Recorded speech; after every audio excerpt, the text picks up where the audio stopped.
Festival season is just around the corner, so today I thought it would be really nice to show you how to paint one of these pretty and very popular flower crowns. So to start with, I'm taking some Paradise White and some Grimace Lilac and mixing them together just to create a slightly lighter purple. And then I'm going to use a stencil to lay down the base. Now this is the first time I've ever used a stencil with this design. Normally when I'm at an event I will just use the sponge to create a solid base. To be honest, the solid base probably works a bit better because a lot of the stencil does get covered up, but it's entirely up to you. The shape that you're looking for is a V on the forehead and then a small amount on the outside corners of the eyes. Next I use my petal brush, which is a Grimace MR6. And I've loaded it up with some Diamond FX white and some metallic pink, but on the very tip. And then just by pressing the brush down, I can create a series of petals. On the forehead, I create 3 flowers and then 1 little one around each eye.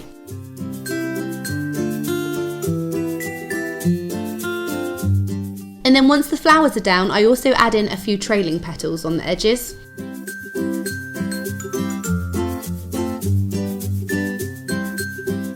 Next, I do exactly the same thing using Diamond FX White and this time a metallic dark blue, and I'll add in 2 more flowers just in the gaps between the pink ones.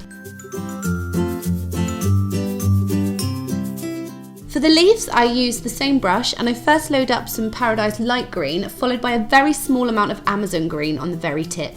And again, I just press this down where I want the leaves to go.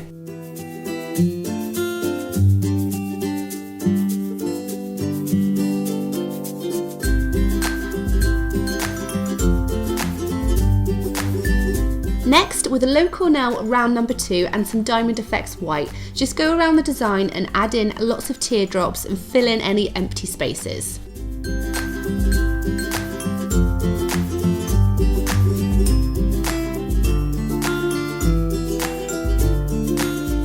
To give the leaves a little bit more definition and stop them getting lost in the flowers, give them a very, very loose outline. You don't have to be particularly neat with this, just create the rough outline and a line down the middle. And then still with the white, use lots of different sized dots to fill in any extra gaps you might have.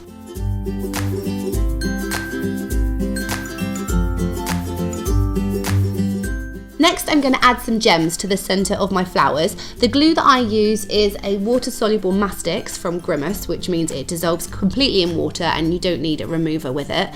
You can use self-adhesive gems or eyelash glue as long as it's latex-free, whatever you want. And the diamonds that I'm using, or the gems, are just from eBay. To give myself a bit more of a rosy glow, I'll use a very small amount of Paradise Light Pink on my cheeks, really blend it out, and then I'll also apply some to my lips using my fingers. And then to give everything a bit more of a sparkle without completely covering up the design, I'm just going to use some kryolan glitter in the inside corners of my eyes. This glitter is quite chunky, it is still cosmetic glitter though, so it's fine to use. It just reflects a lot more, which is brilliant.